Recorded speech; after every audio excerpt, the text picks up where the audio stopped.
ಮತ್ತೆ ಸ್ಕೂಲಲ್ಲಿ ಮಿಸ್ ಕಾಡಿನ ಬಗ್ಗೆ ಬರೀರಿ ಅಂತ ಹೇಳಿದ್ರಲ್ಲ, ಈಗ ಎಲ್ಲಾರು ಒಂದೊಂದ್ ಪಾಯಿಂಟ್ ಹೇಳಿ ಒಂದೊಂದ್ ಪಾಯಿಂಟ್ ಎಲ್ಲಾರು ಬರೆಯೋಣ.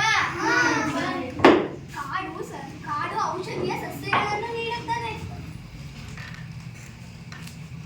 ಮರಗಳ ಬೇರುಗಳು ಮಣ್ಣನ್ನು ಹಿಡಿದಿಟ್ಟುಕೊಳ್ಳುತ್ತವೆ.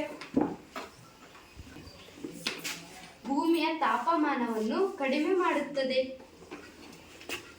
ಪ್ರಾಣಿಗಳು ಮೇವನ್ನು ದೊರೆಯುತ್ತದೆ.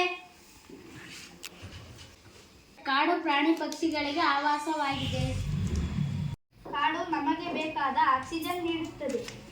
ಮಿಸ್ಸು ಕಾಡು ನಾಶ ಆದ್ರೆ ಏನಾಗ್ತದೆ ಅಂತ ಹೇಳಿದ್ರು, ಅದನ್ನು ಬರ್ಕೊಂಬರಕ್ಕೆ ಹೇಳ್ತೀರಾ? ಸರಿ. ವಾತಾವರಣದಲ್ಲಿ ಇಂಗಾಲದ ಡೈಆಕ್ಸೈಡ್ ಹೆಚ್ಚಾಗುತ್ತದೆ. ಪ್ರವಾಹ ಉಂಟಾಗುತ್ತದೆ. ತಾಪಮಾನ ಹೆಚ್ಚಾಗುತ್ತದೆ. ಪ್ರಾಣಿ ಪಕ್ಷಿಗಳಿಗೆ ಆವಾಸ ಇಲ್ಲದಂಗಾಗುತ್ತದೆ. ನಾಶವಾಗುತ್ತದೆ.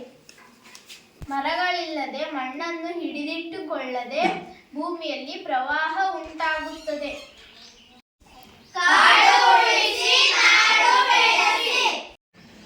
ಕಾಡು ಬೆಳೆಸಿ ನಾಡು ಉಳಿಸಿ. ಅರಣ್ಯ ನಾಶ ನಮ್ಮ ವಿನಾಶ. ಕಾಡಿಲ್ಲದೆ ನಾಡಿಲ್ಲ. ಗೋ ಗ್ರೀನ್ ಡೀಕ್ಲಿಂಗ್. Save trees save life. ಕಡಿದರೆ ಮರ ಬರುವುದು ಬರ.